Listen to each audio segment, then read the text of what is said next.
Now, Ohm's law. तो George Simon ओम का ये लॉ है,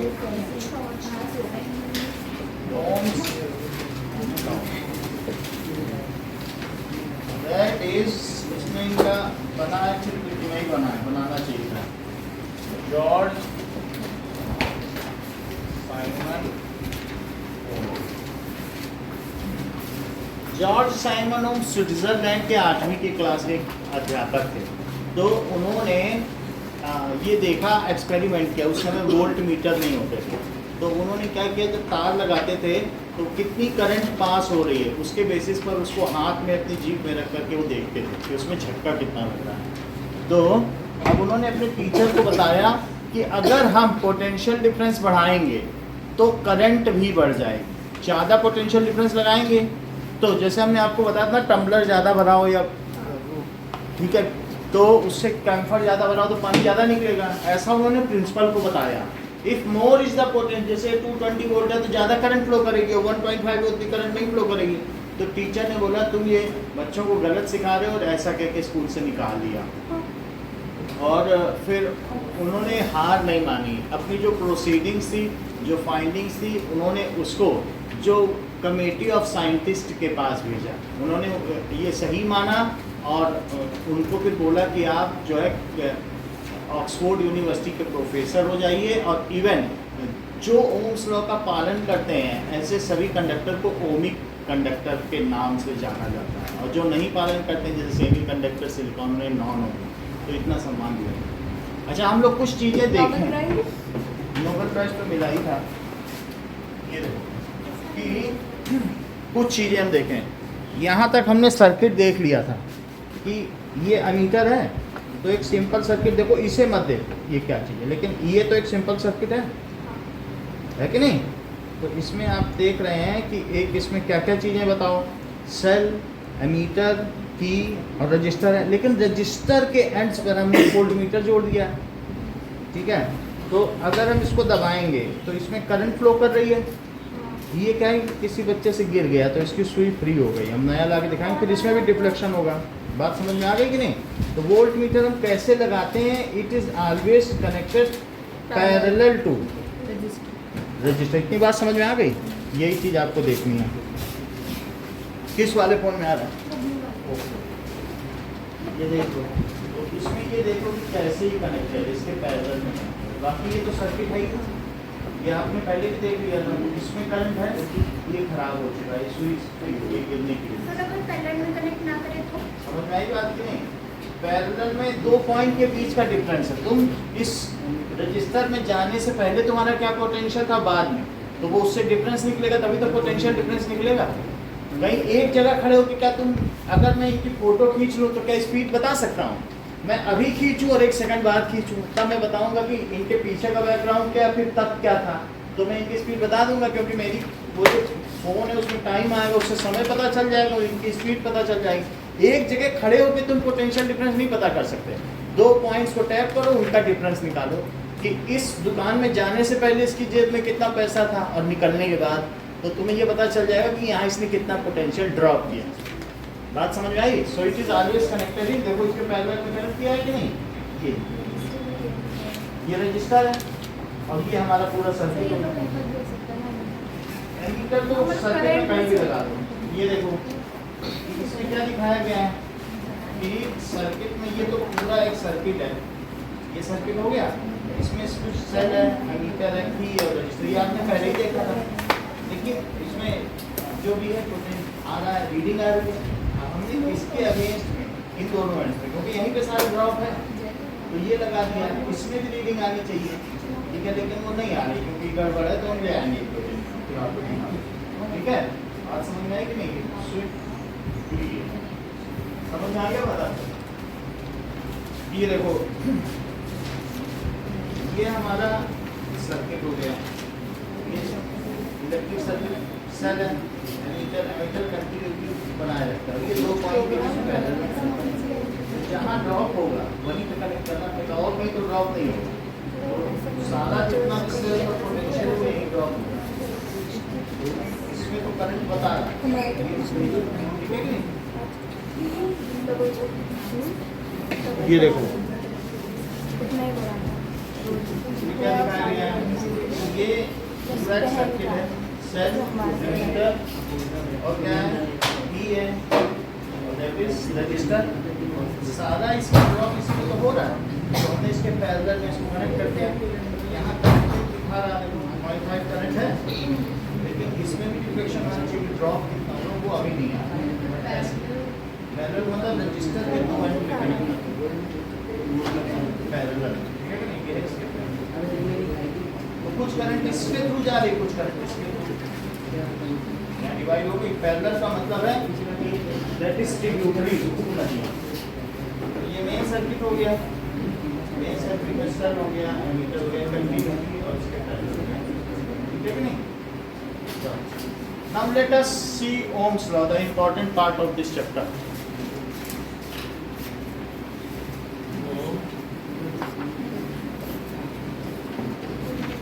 मान लीजिए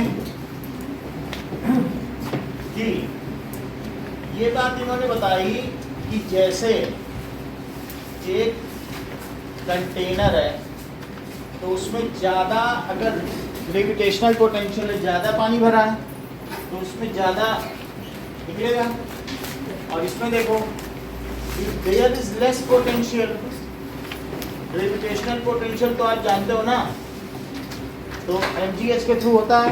if less potential is then there will be less water current, यहाँ पानी कम गिरेगा, उतना नहीं गिरेगा जितना इसमें गिरता। तो उसी तरीके से अगर हम एक सर्किट में, ये देखो क्या किया हमने कि यहाँ पर एक मीटर लगा दिया है, मीटर लगा दिया, ओके, और एमीटर लगाने के बाद एक रजिस्टर भी लगा दिया, इसमें ड्रॉप भी होगा, एक स्विच लगा दिया, और साथ में यहाँ बहुत सारे सेल लगा दिए 2-2 वोल्ट के। तो ऐसे हमने सेल लगा दिए। ये हमने एक तरीके से सर्किट बना दिया जो ओम्स लॉ के वेरिफिकेशन के लिए है। तो मैंने जब इस चौकी को यहाँ पे इस पॉइंट पे A पे लगाया, फिर B पे लगाऊंगा, फिर C पे लगाऊंगा, और फिर इसके बाद D पे, तो यही चौकी थोड़ी देर बाद मैं इस पे लगा दूंगा, और यही चौकी थोड़ी देर बाद किस पे टैप कर दूंगा, और फिर इसके बाद किस पे कर दूंगा, तो ये अलग अलग पॉइंट पे टैप कर दूंगा।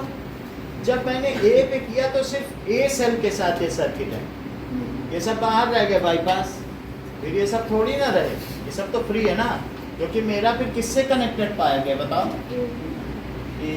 तो अगर मैं A से करूं तो फिर ये सर्किट है, ये खुला है, उससे नहीं मतलब है। तो हमने देखा अगर मैंने इसे 2 वोल्ट दिया, कहीं तुम्हारे मन में ये तो नहीं है कि पानी का स्तर डबल कर देने पे करंट भी डबल हो जाएगी, वाटर करंट, और ट्रिपल कर देने पे ट्रिपल हो जाएगी।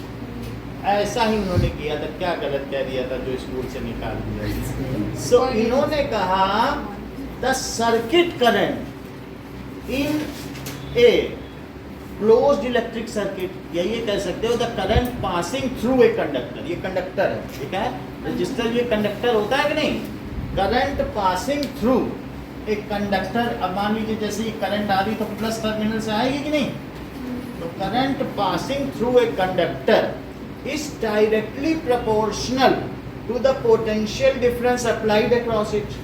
तो जो ये पोटेंशियल है यहीं पर, वही तो इस पे ड्रॉप हो रहा है, वही पोटेंशियल डिफरेंस है, ठीक है। If the external conditions remain constant, यानी बाहर का टेम्परेचर ना बदले और कुछ ना बदले, तो ऐसी स्थिति में क्योंकि रेजिस्टेंस पे उस पर कोई प्रभाव नहीं पड़ेगा, जैसा प्रभाव बहुत, अगर कोई रजिस्टर गर्म हो जाता है तो उससे फ्रीक्वेंसी ऑफ कोलिजन्स बढ़ जाती हैं। तो ऐसी स्थिति में कई बार तुम्हारे यहाँ रेड हॉट वायर हो गया तो कहते हैं इसको बंद करो, उसको थोड़ी देर, जब भी ठंडा हो जाएगा तो फिर से चला लेंगे। ऐसा कई बार होता है कि कोई भी चीज़ मटेरियल है, मेटल में ऑसिलेशंस बढ़ जाते हैं, जैसे कोई चीज़ हॉट हो जाए, बहुत ज़्यादा रेड हॉट हो जाए, उतना थोड़े टेम्परेचर से नहीं फर्क पड़ेगा 25 से 30, लेकिन हम उसको भी कांस्टेंट कर दे रहे हैं। समझ में आया? जब 2 चीज़ों के पैरामीटर के ऊपर देखा जाता है, तुमको अगर ये देखना है कि पेड़ की पत्ती का रंग हरा क्यों है और ज़्यादा हरा क्यों है, कम क्यों हरा, तो तुम सिर्फ क्लोरोफिल को मापो, तो अमाउंट ऑफ क्लोरोफिल से पता चलेगा कि भाई जिसमें क्लोरोफिल ज़्यादा उसी में हरा है। तुम कहते हो नहीं हम तो अब इसमें क्या करेंगे कि ऑक्सीजन भी नापेंगे, सब एक ही साथ माप लो। जब तुम 3-4 पैरामीटर लेके चलोगी तब तुम्हें पता थोड़ी ना चलेगा कि हरा क्यों है। इफ़ यू वांट, जैसे मैं ये कहूँ कि क्राइटेरिया क्या होगा एक तेज बच्चे का, उसके मार्क्स, तो वही चीज़ें बस देखो, कह दो एज भी ले लो ना साथ में, एज का भी देख लें, तो ऐसा नहीं होता है।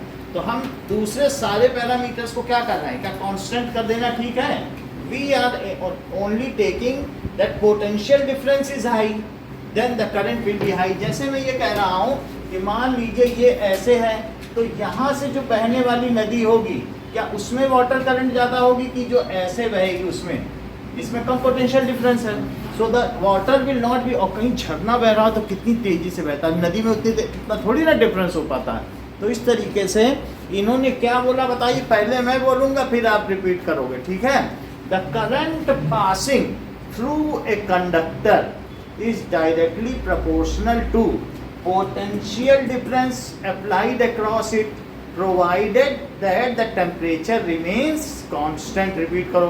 Current passing through a conductor is directly proportional to the potential difference applied when temperature is constant. Potential difference applied across it, Potential difference applied across it when temperature is constant. provided that temperature remains constant. बोलो। मैं कोई बात नहीं, आप अच्छा बोलो। Sir मैं बोल रही हूँ। A current pass through a conductor is directly proportional to the potential difference applied across it and Provided and ना लगाओ, provided that temperature is constant. Isha नहीं करूँगा। The current in electric Passing through passing through a conductor is directly proportional to the voltage potential and difference applied. potential difference across the end applied across it. applied across it. It भी बोल सकते हो, नहीं तो it's and भी ठीक बोला था। Applied it across it and it Provided that बशर्ते कि तापमान नियत रहे, ठीक है। इसी परिपथ में बहने वाली विद्युत धारा उसके सिरों पर लगाए गए विभवांतर के समानुपाती होती है, बशर्ते कि तापमान नियत रहे। इस चीज को लिख रहे हैं। What is that? The current passing through a conductor. देखो इस बात को, इलेक्ट्रिक, ये देखो इलेक्ट्रिक करंट फ्लोइंग थ्रू, इसी ग्राफ के बगल में बना हुआ है, ये लिखा है, ये देखो इलेक्ट्रिक करंट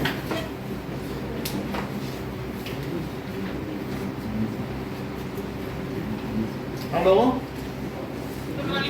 गुड मॉर्निंग पियानी। अपनी भी ऑनलाइन चल ओके।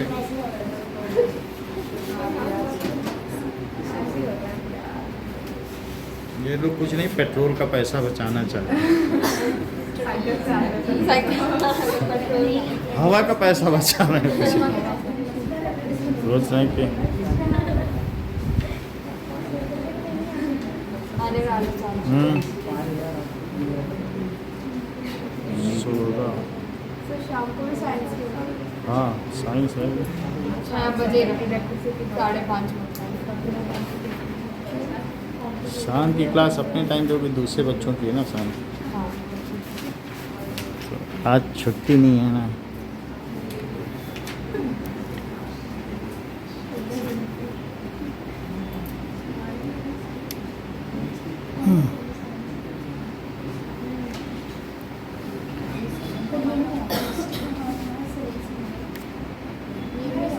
चलो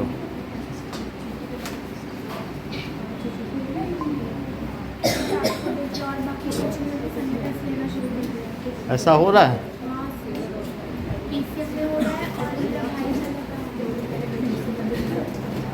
Now,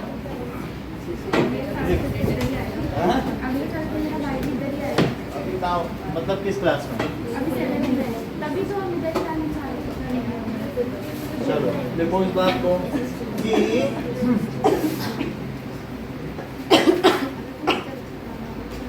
electric current flowing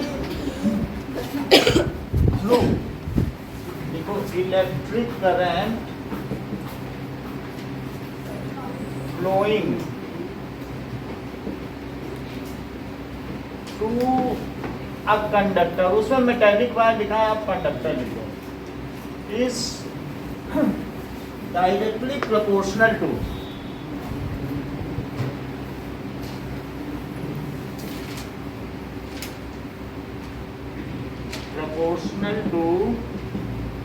potential difference applied across it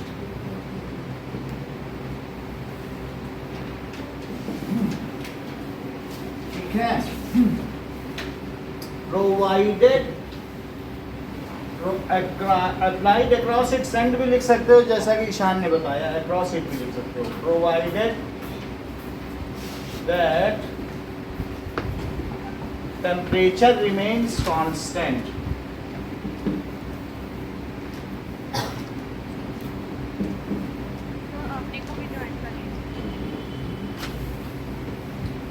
So इसका मतलब है, इसका ये मतलब है कि that is जो करंट होगी, अगर तुमने पोटेंशियल डिफरेंस ज़्यादा लगाया तो करंट भी ज़्यादा होगी।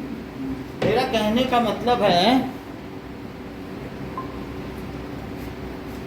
चार बच्चे ना, यहाँ पर हमने टेबल बनाया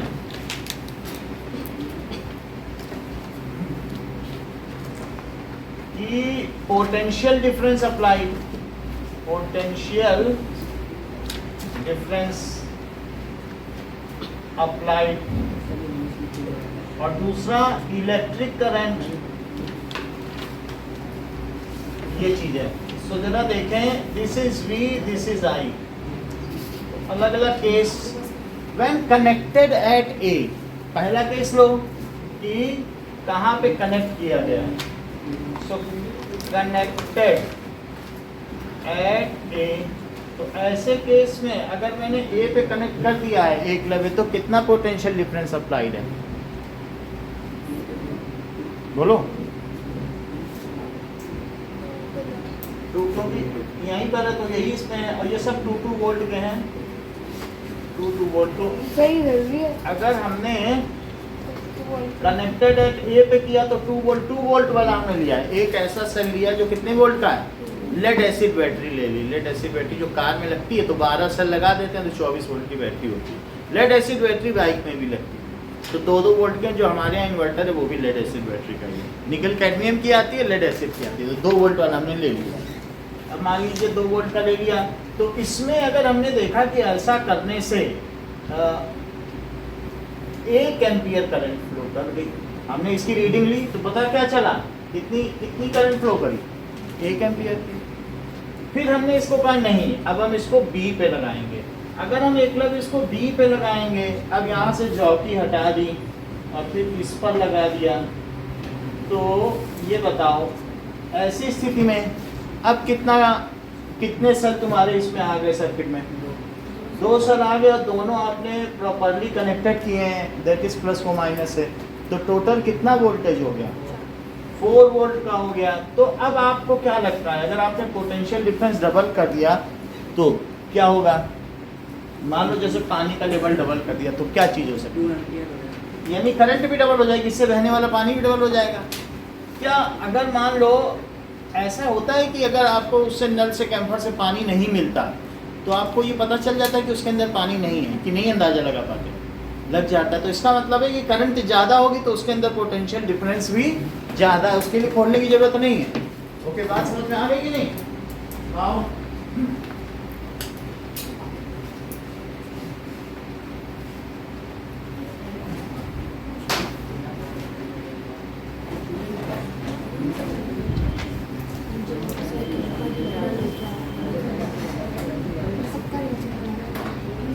कैंपर ऊपर रख दिया, ये प्रैक्टिकल आप खुद भी कर सकते हो। देखो अब मान लो C पे मैंने ये कनेक्ट कर दिया तो पोटेंशियल डिफरेंस 6V हो जाएगा और करंट 3 एम्पियर। और अगर मान लो D पे कनेक्ट कर दिया तुमने इसको 8 वोल्ट और 4 एम्पियर। और अगर आपने इसको किसी सेल से ही नहीं कनेक्ट किया, बोला कुछ नहीं हम खाली खाली रखेंगे, सेल नहीं लगाएंगे, हमारा पैसा खर्च होगा, तो 0 वोल्टेज पे 0 करंट। यानी अगर 0 वोल्ट हो यानी नो सेल, तो ऐसी स्थिति में क्या होगा, 0 वोल्ट, तो कोई करंट भी नहीं फ्लो होगी।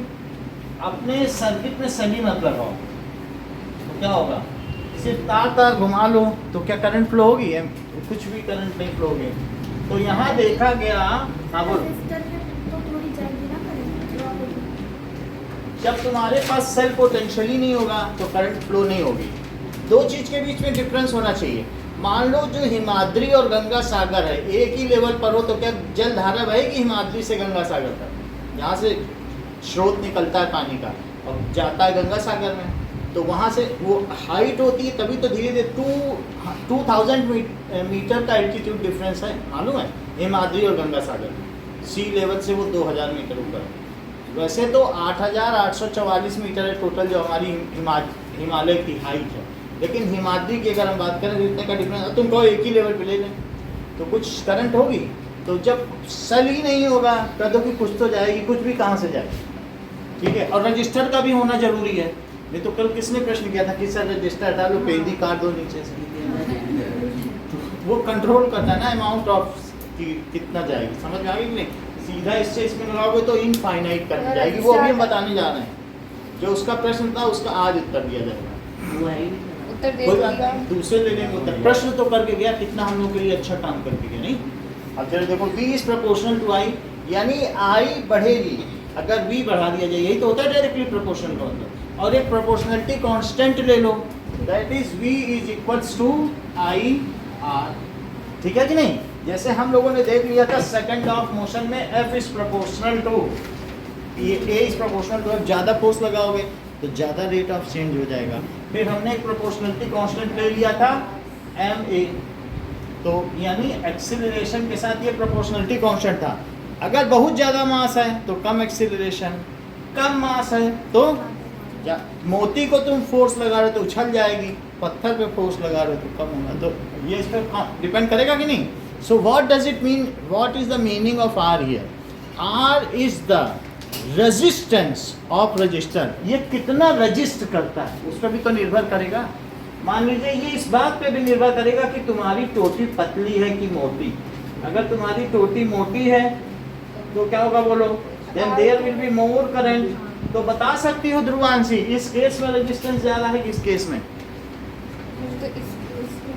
आप बताएं। ये है देयर आर मोर कंस्ट्रिक्शंस, और ये आराम से पानी आने दे रहा है, तो जो कम हिंड्रेंस दे तो वहाँ कम रेजिस्टेंस का मतलब ही हिंड्रेंस होता है। सो रजिस्ट करने वाला, तो इसमें ज़्यादा रेजिस्टेंस हुआ। तो अगर मान लो मैं दोनों में, ये तो तुम्हें समझ में आ गया। What is R here, R बताओ क्या है। R is proportionality constant, proportionality. एक तरफ चार्ज फ्लो कर रहा है, एक तरफ वो आर क्या है बताओ, प्रोपोर्शनैलिटी कांस्टेंट। यार समझ में आ गया, V प्रोपोर्शनल है, इतना तुम्हें समझ में आ गया। अभी आपके प्रश्न का उत्तर दिया जाएगा। अब R यहाँ पे क्या हो गया जरा देखो, क्या V बाई I हो गया, I को नीचे ले आओ। तो अब यहाँ लिखो which is called resistance. R को क्या कहते हैं, R is called resistance of register. थोड़ा सा बता दें ध्रुवान से, फिर आप प्रश्न रखते हैं। R is called resistance of register, ठीक है। जरा देखो R होता क्या है, क्या V बाई I, यहाँ करके देखो V बाई I करो कितना आ रहा है, बोलो कितना आया, 2 वोल्ट पर एम्पियर। अच्छा यहाँ करके देखो 4 वोल्ट बाई 2 एम्पियर, अब कितना आया, 2 वोल्ट पर एम्पियर। अच्छा यहाँ जरा देखिए 2 वोल्ट पर एम्पियर, तो 2 वोल्ट पर एम्पियर। अब यहाँ करके देखिए 2 वोल्ट पर एम्पियर, तो that is equals to 2 volt पर एम्पियर। इस केस में एप्लीकेबल नहीं है क्योंकि जो है ऊपर नीचे। तो इस तरीके से हमने ये देखा कि R इज द रेजिस्टेंस। जब रजिस्टर होता है तो उसका कुछ ना कुछ रेजिस्टेंस होता है, उसकी कुछ वैल्यू होनी चाहिए। सो रेजिस्टेंस क्या है, is the ratio of potential difference applied across conductor and the current flowing through the conductor. Repeat करो वंशिका. रजिस्टर नहीं निशान, resistance is the proportion of ऐसी बात नहीं. Ratio is the ratio of the potential difference across the conductor and to the current flowing in and the current flowing through it. Resistance क्या है, यहाँ से देखो, क्या ये रेशो है? रेजिस्टेंस क्या है? किसी भी रजिस्टर का रेजिस्टेंस होगा, किसी भी रजिस्टर का क्या होगा? रेजिस्टेंस होगा, और वो उस सर्किट में कांस्टेंट रहेगा, रेजिस्टेंस नहीं बदलता. तुम क्या सोचते हो? अच्छे से कौन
हाँ फिलहाल तो नहीं, एक साल बाद नहीं, मेरे भी कुछ ये दो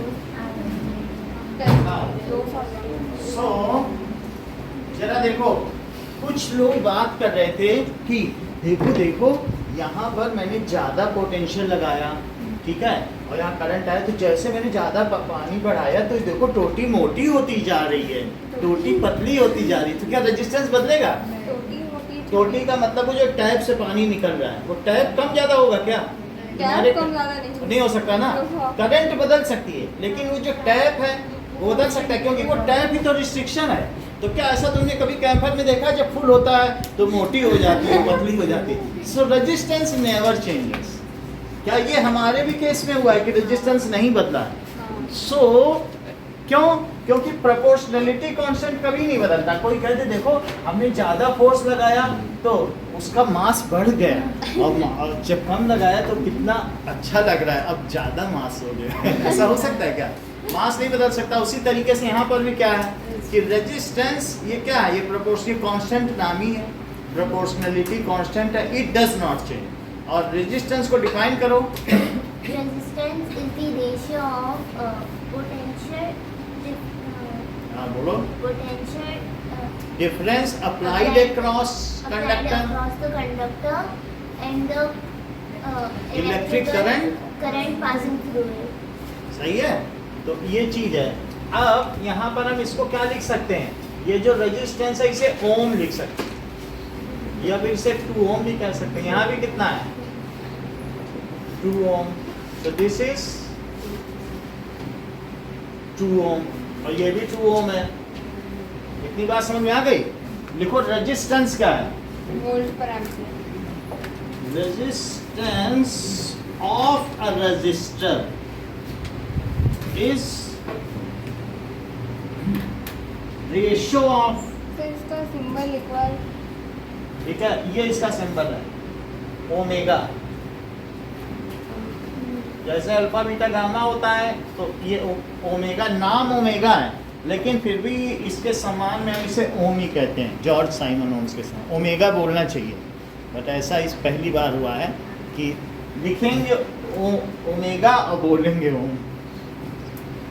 सिंबल ओमेगा का ये सिंबल हो गया. अलग अलग सिंबल हैं, जैसे अल्फा हो गया, alpha, beta, gamma, delta, epsilon, ठीक है, और ओमेगा. ऐसे बहुत सारे सिंबल हम आगे देखेंगे, ईटा, आयोटा, ये सब ग्रीक के लेटर्स हैं। समझ में आ गई बात? तो लेकिन हमारे मतलब के जो भी है alpha, beta, gamma, delta, epsilon, sir लामी ठीक है, ओमेगा, ईटा, आयोटा, सिग्मा भी इसमें आता है क्या? थीटा, पाई, वो अलग है। ठीक है, समझ में आ गई बात की नहीं? सिग्मा भी आ सकता है, सब अलग अलग है। ऐसे बहुत सारे उनके भी 24 लेटर हैं, हमने तो थोड़े ही लिखा है। अब जरा देखो, यहाँ तक बात हो गई। रेजिस्टेंस ऑफ ए रजिस्टर क्या है? It is the ratio of potential difference applied Across the applied across a conductor and current flowing through it. Electric लिख देना है, electric current, electric current flowing through. देखो साक्षी ने तुरंत ऑब्जेक्शन उठा दिया। इन्होंने क्या क्यों बोला सर? इन्होंने बोला सर आपने ये तो नहीं लिखा प्रोवाइडेड टेम्परेचर इमेज कांस्टेंट। बहुत बड़ी बात कही कि मतलब सर वही बात आपने वहाँ लिखी, लेकिन बदल तो वो रजिस्टर को ही रहा है। अल्टीमेटली टेम्परेचर कम ज़्यादा हो जाएगा, बहुत गर्मी हीट पड़ने लगी तो टोटी फैल जाएगी। तो इस तरीके से इट इज़ द रजिस्टर जिसकी प्रॉपर्टी बदल जाएगी। तो क्या लिखना चाहिए? Provided temperature remains. इसी के लिए कहा गया। हाँ बोलो। सर तो मतलब इसमें इलेक्ट्रिसिटी जितनी भी है वो तो रेजिस्टेंस वो उतना ही रेजिस्ट करेगा। हाँ। करंट आता है। यानी ये बताता है कि तुमने कितना पोटेंशियल अप्लाई किया और कितनी करंट फ्लो करी। अगर मान लो तुमने क्या किया ना कि यहाँ पर एक बड़ा रजिस्टर लगा दिया डबल लेंथ का, तुमने देखा कि अगर रेजिस्टेंस बड़ा कर दिया तो अब करंट कम फ्लो करेगी, रेजिस्टेंस छोटा है तो ज़्यादा करंट फ्लो करेगी। यानी अगर पूरी गली गली में ही तुम बाइक की सवारी निकालने लग जाओ तो क्या बाइकर्स ज़्यादा जा पाएंगे? और थोड़ा कर दो रजिस्टर, रेजिस्टेंस कम या ज़्यादा होने पर। सो it is all which depends on resistance. So resistance तो डिपेंड करेगा। तुमने 10 वोल्ट लगाया, मान लो यहाँ पे कितना लगाया था तुमने 2 वोल्ट, और तुम्हारे में 0.5 एम्पियर करंट फ्लो करी होती, तो इसका रेजिस्टेंस कितना हो जाता? डिवाइड करो 2/0.5, 4 ओम कितना हो जाता? तो आप कहते हैं रेजिस्टेंस ज़्यादा था इसीलिए करंट फ्लो नहीं कर पाई। मेरा कहने का मतलब है कि जैसे हमारे पास एक रजिस्टर है, तो इसमें तुम क्या मुझे बता सकती हो कि अगर 10 ओम का रजिस्टर है तो हमने 1 एम्पियर करंट पाने के लिए कितना वोल्टेज लगाया होगा? 5 सेल लगा दिए होंगे कि 4 सेल करंट पाने के लिए? 10 वोल्ट लगा दिया होगा, तब जाकर के 10 वोल्ट लगाया होगा, तब 1 एम्पियर करंट मिली होगी, तभी तो ये 10 ओम का मतलब क्या है? 10 ओम रजिस्टर है, लीजिए, तो इसका मतलब क्या है? इसका मतलब है कि ये 10/1 हर 1 एम्पियर के लिए तुमने कितना लगा दिया होगा? 10 वोल्ट। और यहाँ जितना रेजिस्टेंस कम होगा किसी चीज़ का, उतनी उसमें से करंट क्या होगी? ज़्यादा फ्लो करेगी। तुम्हें क्या लगता है कि ये हमारे एसी का रेजिस्टेंस कम होगा कि जो घर में चलने वाला नाइट बल्ब है उसका? एसी का कम, क्योंकि उससे तो जा ही नहीं रही करंट, वो इतनी पतली है कि उससे करंट ही नहीं जा रही, तो वहाँ एनर्जी क्या डिसिपेट करेगी? खूब रेजिस्टेंस बना दिया नाइट बल्ब में, खूब सारे तार उलझे रहते हैं, देखा है वो बल्ब नाइट बल्ब में? तो इतने सारे तार हैं तो वहाँ से जाते ही नहीं करंट। अब इसमें खूब मोटी मोटी स्ट्रिप है, कभी तुम प्रेस देखो आयरन इतनी मोटी स्ट्रिप लगी होती है कि आओ सारे करंट। हमारे यहाँ सब बैठो और होटल में पैसा दे के जाओ, ज़्यादा लोग मुसाफिर आएंगे तो ज़्यादा खर्च करेंगे। अब हम इसको धीरे धीरे समझेंगे, लेकिन फिर भी रेजिस्टेंस तो आपको समझ में आ गया रेशो में। तो अगर मान लीजिए कि जैसे जैसे यहाँ पर आप देखोगे कि करंट बढ़ती चली जाए तो रेजिस्टेंस कम, खूब करंट आ रही है तो इसका मतलब उसमें रेजिस्टेंस कम, करंट कम। समझ में आई बात? It is the ratio. फिर से देखो, मेरा कहने का मतलब है तुम्हें वहाँ भी देखने की ज़रूरत नहीं है, यहाँ देखो, ये तुम्हें सर्किट समझ में आ गया था? बोलो, इतनी बात समझ में आई?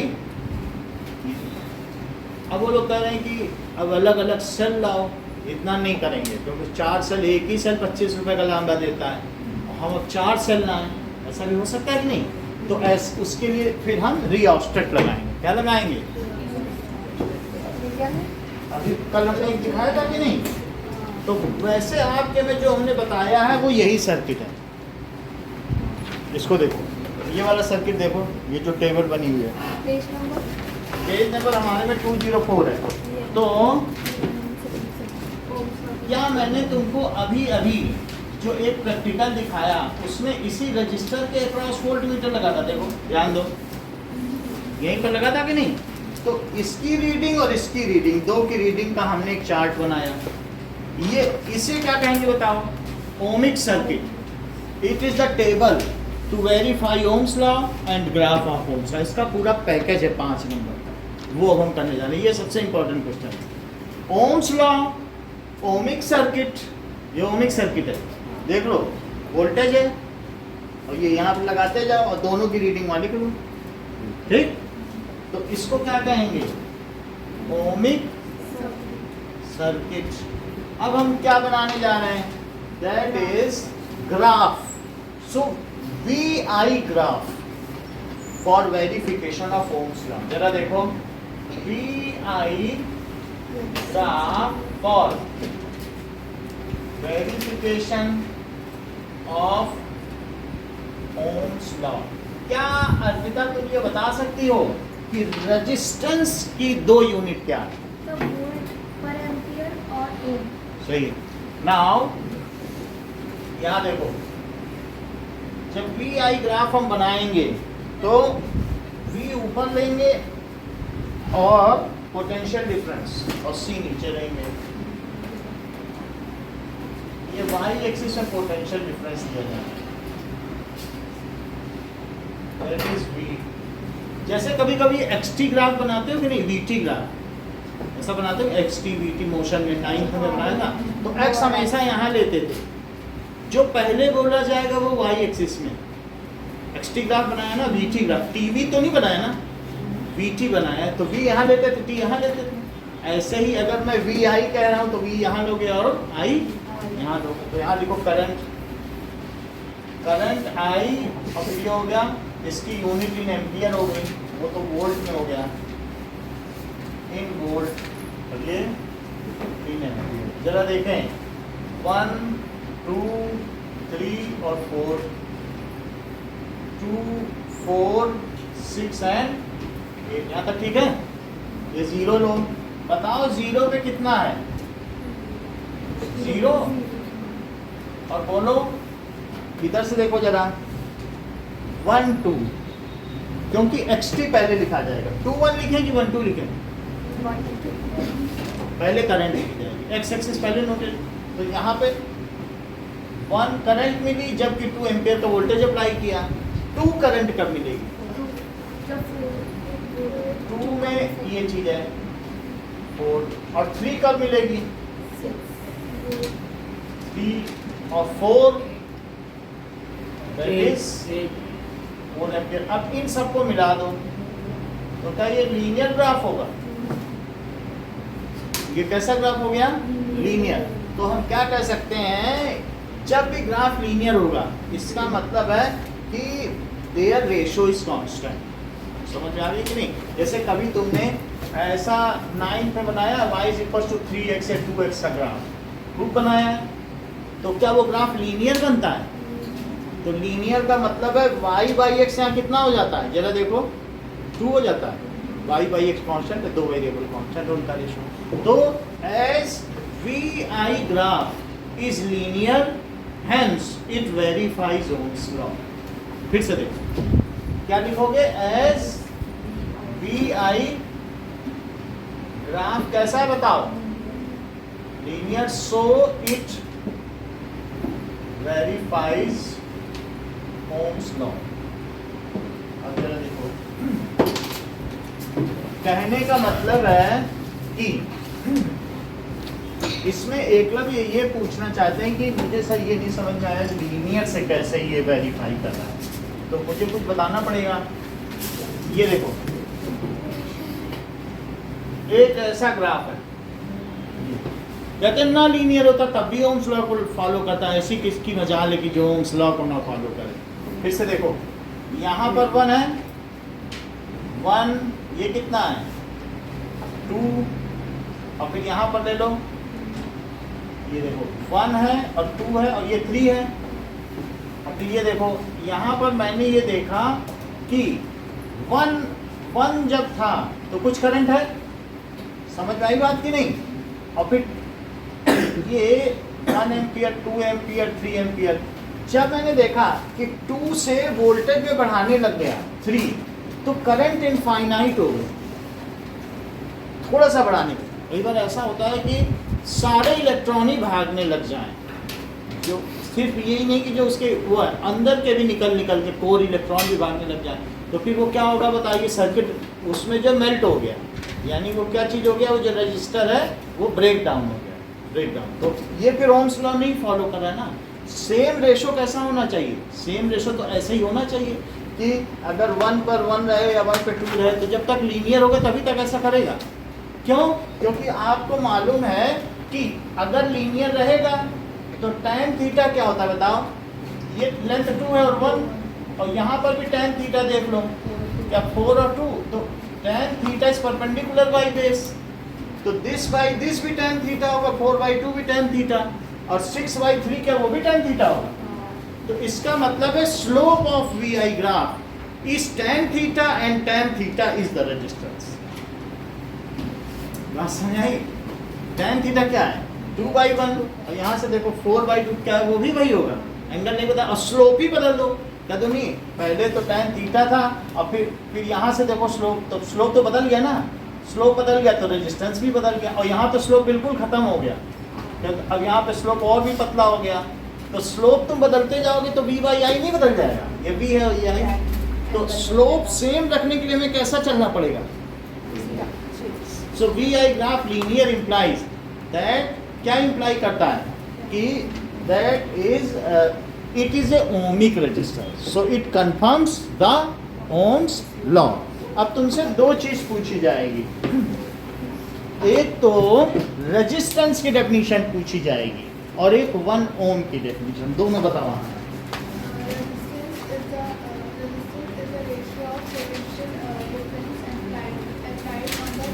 Across the conductor. Across the conductor and the current flowing through it, provided when the temperature is constant. Provided temperature remains constant. 1 ओम बताओ। थोड़ा अपने मन से भी बताया करो, मनुष्य विचारशील होता है। Then the potential difference applied is 1 volt and the current flowing through it is 1 ampere. Then resistance of that conductor is, तुम तो बहुत अच्छा बताते हो, बोलो एकलव्य। हाँ बोलो। The potential difference across the conductor is 1 volt and the current passes through it 1 ampere, then the resistance is 1. जो भी इसी से आ गया, ये 1 कर दो, ये 1 कर दो, अपने आप वो 1 हो जाएगा। अगर 1 वोल्ट का पोटेंशियल डिफरेंस अप्लाई किया गया और 1 एम्पियर की करंट, तो 1/1 तो 1 ही हो जाएगा। सो लिखो 1 ओम की definition, 1 ohm, if potential difference applied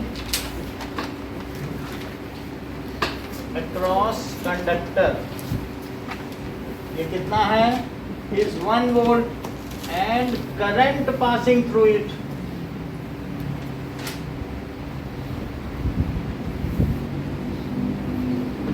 is 1 ampere, then the resistance of that conductor is 1 ohm।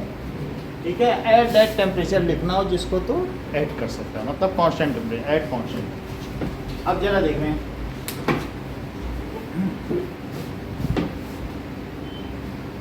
मान लीजिए आपने एक सेल ले लिया है और ये सेल ले लिया, एमीटर लगा लिया, ये एक रजिस्टर है, ये की हो गई, और इसके आगे एक रियोस्टेट ले लिया। तो अब रियोस्टेट ऐसा है, तो रियोस्टेट में क्या कर सकते हो, तुम्हें सेल नहीं बदलना है, इसी में इधर उधर खिसकाते जाओ, और यहाँ एक वोल्ट मीटर लगा दो। तो ये वोल्ट मीटर है, और इसी की तो ये जाने वाली करंट को ये मेजर कर रहा है कि नहीं, इसी में। तो ये एमीटर हो गया और ये रियोस्टेट हो गया। रियोस्टेट को RH लिखते हैं, सही है। और ये क्या है, वोल्ट मीटर। तो तुम्हें बहुत सारे सेल नहीं लगाने पड़ेंगे, थोड़ा ड्रॉप यहाँ हो जाएगा, बाकी इसकी और इसकी रीडिंग लो। ये भी ओमिक सर्किट है। एक पहले बताया था सेल पे टाइपिंग करते जाओ, और एक रियोस्टेट खिसकाते जाओ, क्योंकि उसमें बार बार जोड़ना पड़ेगा, और इसमें तो सिर्फ खिसकाना। तो अब जितना यहाँ पर हो, दो रजिस्टर के लिए रजिस्टर नहीं है ये, वो जो हमने खिसकाने वाला रियोस्टेट नहीं दिखाया था, अच्छा। तो थोड़ा ड्रॉप वहाँ हो जाएगा, बाकी जितना ड्रॉप होगा उसके हिसाब से करंट आ जाएगा। बात समझ में आ गई आपको ना।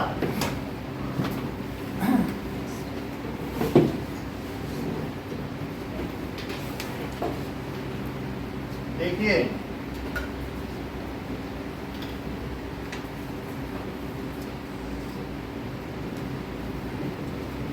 कि कुछ फिजिकल क्वांटिटीज होती हैं, फिजिकल क्वांटिटी, और उसके सिंबल होते हैं, उसका फार्मूला होता है, और फिर उसकी यूनिट होती है। सो जैसे कि फिजिकल क्वांटिटी चार्ज है, तो चार्ज का सिंबल Q है, और Q का formula Q is equal to NE भी है, और Q is equal to IT भी है। अच्छा, चार्ज की यूनिट कूलम भी है, और यहाँ से देखो तो एम्पियर सेकंड भी है। इसी तरीके से इलेक्ट्रिक पोटेंशियल डिफरेंस या पोटेंशियल डिफरेंस, करंट का देखो पहले, करंट है, सो I है सिंबल, और यहाँ से बताओ कि अगर V is equal to IR है, तो I क्या हुआ, V बाई, तो पहले I is equal to Q by T लिखो, और फिर I इज इक्वल टू यहाँ से क्या लिखो, तो I के क्या क्या यूनिट्स हो गए यहाँ से बताओ, कूलम पर सेकेंड, दूसरी, और यहाँ से बताओ, बोलो यहाँ पे इसका और इसका बताओ, वोल्ट पर ओम, वोल्ट पर ओम, दैट इज वोल्ट पर ओम। अब यहाँ से देखिए पोटेंशियल डिफरेंस, पोटेंशियल डिफरेंस, तो इसको V से डिनोट करते हैं, और V क्या W बाई Q होता है, और V और क्या होता है, IR। तो यहाँ से मुझे बताइए V की 3 यूनिट क्या है फाई का, साक्षी, जूल पर कूलम,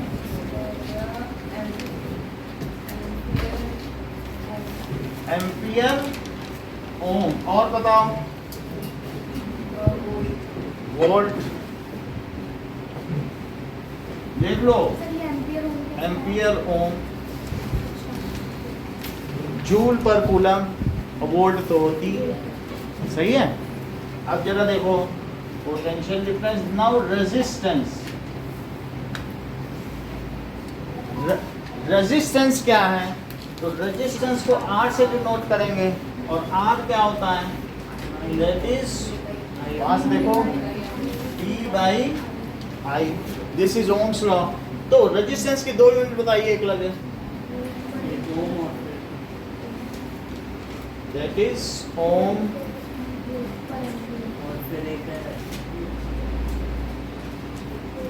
वोल्ट पर एम्पियर, देख के ही बता दो ना, इतना क्या है, बोर्ड पे देखा करो तब तो पता चल जाएगा, ठीक है। Now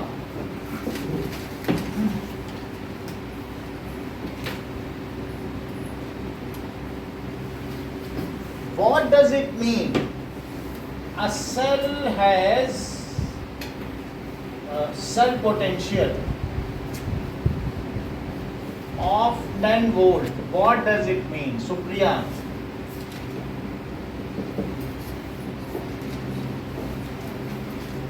fine.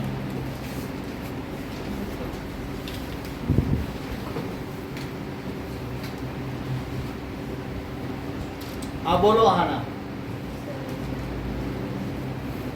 जवलीन If one coulomb moves from in one through ये कह सकते हो इलेक्ट्रिक सर्किट में 1 कूलम चार्ज मूव किया, then for every coulomb of charge passing through electric circuit it spends energy of 10 joule. किसी भी इलेक्ट्रिक सर्किट है, electric circuit में तो सब कुछ होगा ना, और तुम्हारे पास ये सेल है तो वो कितनी जूल एनर्जी ऊर्जा व्यय करेगा। So it means for every 1 coulomb sir पुरानी वाली डेफिनेशन चार्ज, कोई भी लिख लो, इसमें क्या है, पासिंग थ्रू, हम तो कई बताएंगे जिससे कि उससे आपका अलग अलग व्यू बने। Passing through circuit it spends, कितनी ऊर्जा खर्च करता है, एनर्जी ऑफ 1 जूल। नाउ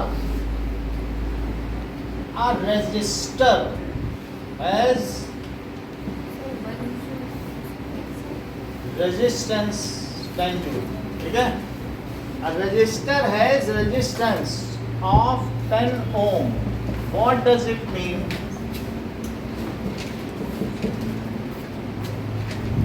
हाँ, that is, इसका क्या मतलब है ईशान? 10 ohm है,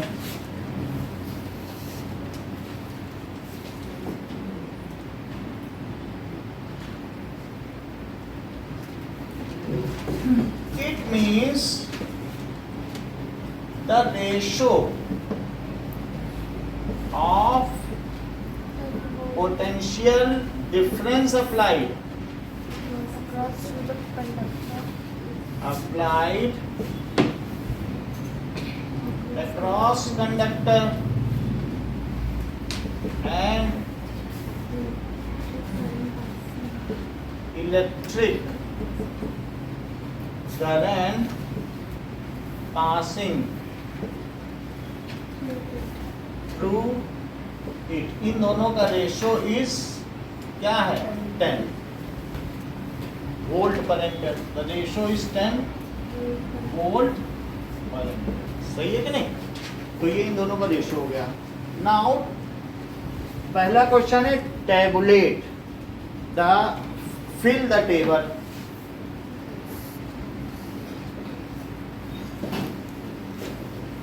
सेकंड क्वेश्चन है define 1 ampere 1 volt 1 ohm, ohm's law, resistance, and third question that is draw ohmic circuit, make experimental table, जो भी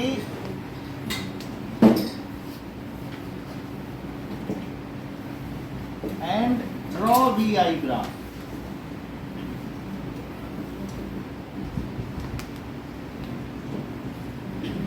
हाउ VI ग्राफ appears, ये कैसा दिखेगा?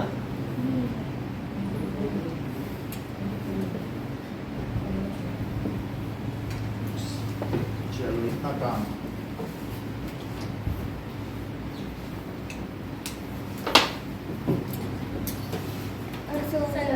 नहीं लिखा था। नहीं लिखा है? सो क्या लिखा हमने? सेल थोड़ा किसी ने लिखा तो होता है, क्या लिखा होता? It means for every 1 volt It charge. means for every 1 coulomb of charge passing through Circuit, it spends energy of 10 joule. circuit, it cell कौन expand करेगा? Cell spends energy of 10 joule. Old question हो जाएगा। काफी conductor है circuit पूरे circuit में भी flow कर जाए है तो पूरा एक चक्कर लगाएगा। कंडक्टर खर्च तो वो रजिस्टर पे ही करेगा। चलो ओके हुआ नहीं कहाँ तक लिखा ये हो गया ऊपर वाला।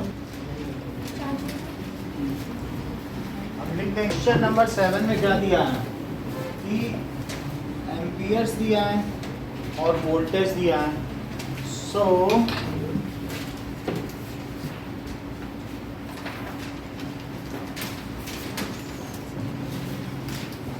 ऐसा करें कि यहाँ पे एम्पियर बना लें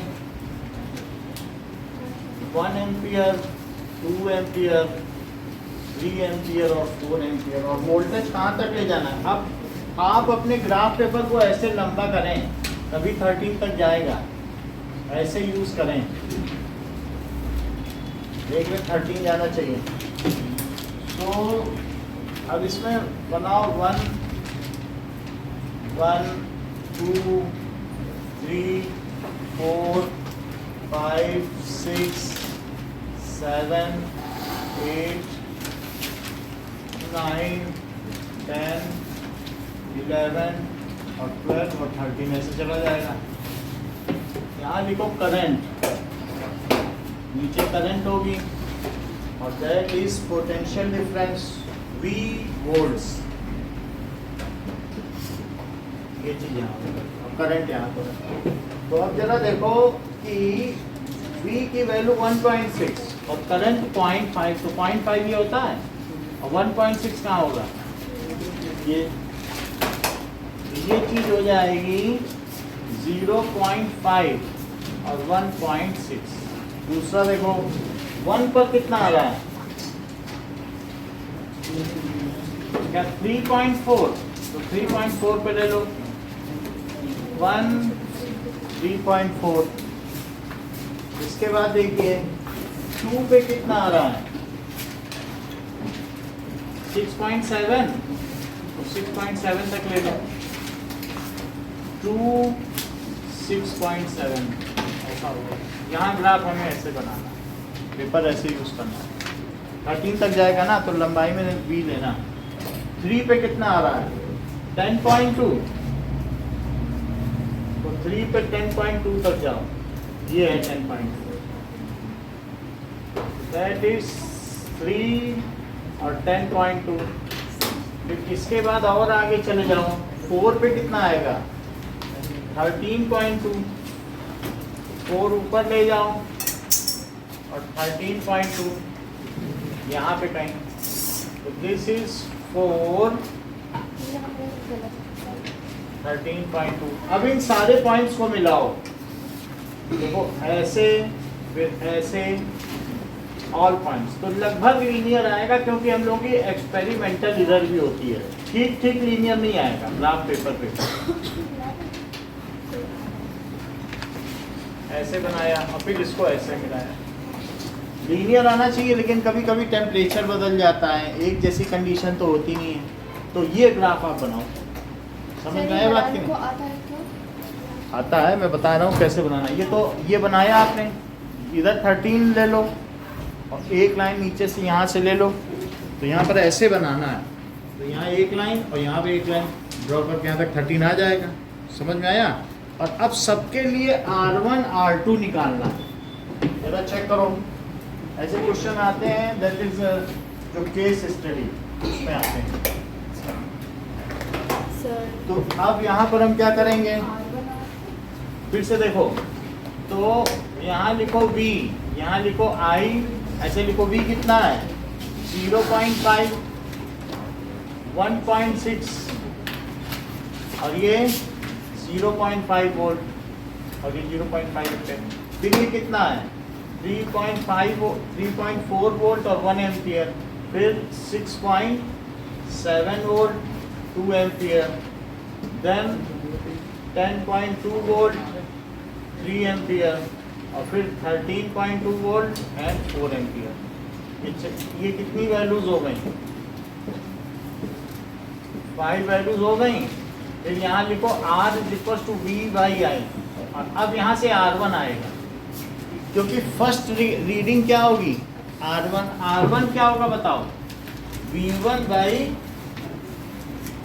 इसे क्या लिखोगे V1/I1, तो 1.6 अपॉन 0.5 कितना हो जाएगा, डेसिमल हटाओ, क्या ये 3.2 ओम आ जाएगा। देख लो, ऐसे ही अगर R2 निकाला जाए तो क्या आ जाएगा V2/I2, तो 3.4 अपॉन 1, तो क्या 3.4 ओम आ जाएगा। ये हमारी एक्सपेरिमेंटल एरर की वजह से, क्योंकि हम सही रीडिंग नहीं ले पाते वहाँ पर, कभी फ्लक्चुएशन हो जाता है, तो या कभी बैटरी लो हो जाती है ज़्यादा देर यूज़ करने से, तो ऐसा आ जाता है। अब यहाँ पर देखिए R3 कितना है 6.7/2, तो कितना हो जाएगा बताओ, 2 3 जा 6 और 3 5 2 3 जा, तो 3.35 ओम। R4 कितना हो जाएगा, दैट इज V3/I3 6.7/2, तो 3.35 ओम, एंड R4 V4/I4, तो 10.2/3, तो 3 3 जा और 3 4 जा 12, एंड R5 कितना आ जाएगा V5/I5, दैट इज 13.2/4, 4 3 जा 12, 4 3 जा 12 और 4 4 जा, आपके 5 वैल्यू आ गई। अब 3 3 जा 12 ना, सही है। अब ये 5 वैल्यू है, आपको मीन निकालना आता है, अरिथमेटिक मीन। जैसे x मीन का क्या फार्मूला होता है, यानी x1 प्लस x2, ऐसे छोटी क्लास में निकाला है कि नहीं, ऐसे। तो 5 वैल्यू का मीन कैसे निकालोगे, या एवरेज, तो R मीन वेरी कर रही, क्योंकि हम लोग मैनुअली पता कर रहे हैं। अगर ये बिल्कुल डिजिटल से निकाली जाती तो सही होता है, लेकिन जब आप वोल्ट मीटर देखोगे तो कई बार नज़र ऐसे करोगे तो देखने में फ़र्क आ जाता है। तो R1 plus R2 plus R3 plus R4 plus R5 divided by 5, तो सारी वैल्यू को जोड़ो, 3.2 प्लस 3.4 प्लस 3.35 प्लस 3.4 और प्लस 3.3 और डिवाइडेड बाई 5। ये चीज़ आप बना लेंगे, देखिए लीनियर नहीं होगा, बिल्कुल प्रिसाइज बनाएं और सारी डिटेल दिखाएं, V वोल्ट लिखें, करंट I लिखें, ठीक है। और जो इसका स्लोप है, देखो slope is equals to R, slope भी R होता है और tan थीटा, तो दोनों चीज़ें तुम्हें जाननी चाहिए। जो स्लोप है, स्लोप ऑफ VI ग्राफ ही तो tan थीटा है, स्लोप का मतलब परपेंडिकुलर बाई बेस, वही तो स्लोप होता है। Slope of VI graph is called resistance. कोई आपसे पूछे नहीं हमें तो दूसरी डेफिनेशन चाहिए, तब तुम क्या बोलोगे, slope of VI graph is called resistance, क्योंकि रेजिस्टेंस जो होता है वो V/I है, और क्या V/I ही tan थीटा भी है, बोलो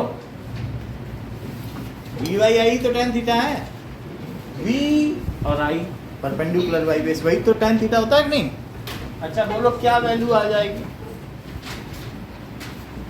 तो 5 आएगा, फिर 3 4 3 7 3 10 4 14 2 16 16 आ जाएगा, एक कैरी कर दो 16 आ जाएगा, और फिर अपॉन 5, तो बोलो R मीन कितना हो जाएगा, 5 3 जा 15, फिर 5 3 जा 15 और 5 3 जा 15, क्या इतना ही आ रहा है आपका, चेक कर लो। So the average value of resistance is this.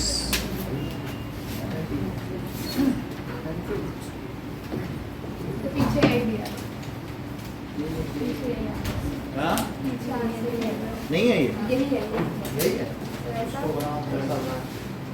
नहीं आपका 6.7 10.2 अब बाकी यहाँ डिटेल लिखो, दैट इज I, ये करंट I और वोल्ट्स V वोल्ट्स, पुराना तो नहीं बचा किसी के पास।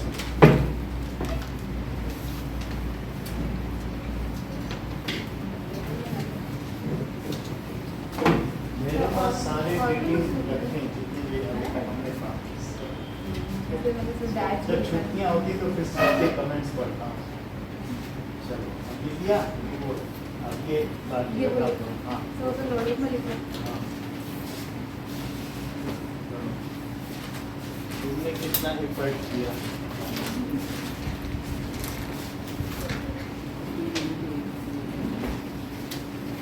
बनाया सब पॉइंट के कोऑर्डिनेट लिखो, सभी पॉइंट के कोऑर्डिनेट लिखे।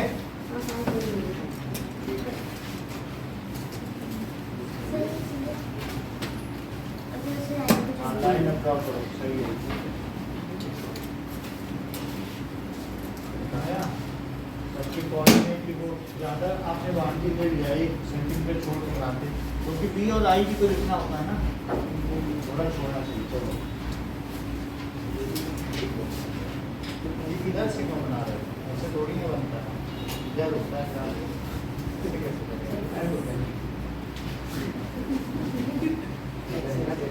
ठीक से बनाए दो, नहीं तो फ्यूज बैठाए नहीं तो प्रॉब्लम हो चलो हाँ बनाओ, मिलाओ उसको, एक साथ ना मिलाओ, इससे मिलाओ फिर इससे एक अलग है ना, मतलब देखो थोड़ा लीनियर से डेविएट करेगा, थोड़ा पता है कि नहीं। कोशिश मत करो लाइन बनाने की, कोशिश करो पॉइंट मिलाने, फिर लाइन हट भी जाए तो हट जाए, क्योंकि एक्सपेरिमेंटल इधर है ना हमारे काम में, चीज़ें फाइन होनी चाहिए, मतलब इस तरह से नहीं होनी चाहिए, थोड़ा लाइन ये लगे कि तिरछी मिर्ची जा रही है, वो ऐसा होना चाहिए, ऐसे ऐसे ऐसे, तो उससे क्या पता चलेगा कि इधर है, तभी तो हम एवरेज वैल्यू निकाल रहे हैं।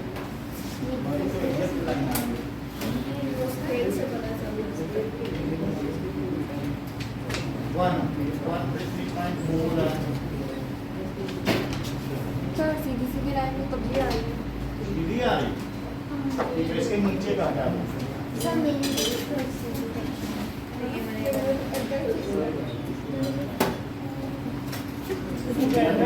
करंट आ रही,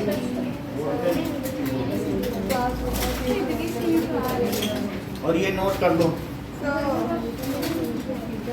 ठीक है, अब इसके पीछे वो नोट कर लो, करंट आई लिख दिया, वोल्ट भी लिख दिया, ये सही, ये आपका अच्छा है, आपका ये यहाँ पे सही आना है ना, थोड़ा तिरछा आना चाहिए। इतना ही रखेंगे अभी के लिए, तो टाइम हो गया ना 2 घंटे।